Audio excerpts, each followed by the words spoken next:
You ask Tiger to solve. This deals with linear equations with one unknown. The final result is x equals 2. Let's solve it step by step. Simplify the expression. Expand the parentheses. Simplify the arithmetic. Combine like terms.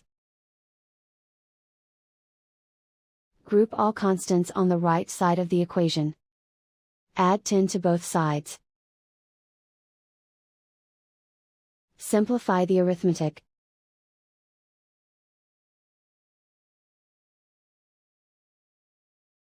Isolate the x. Divide both sides by 8. Simplify the fraction. Find the greatest common factor of the numerator and denominator. Factor out and cancel the greatest common factor. And so the final result is x equals 2.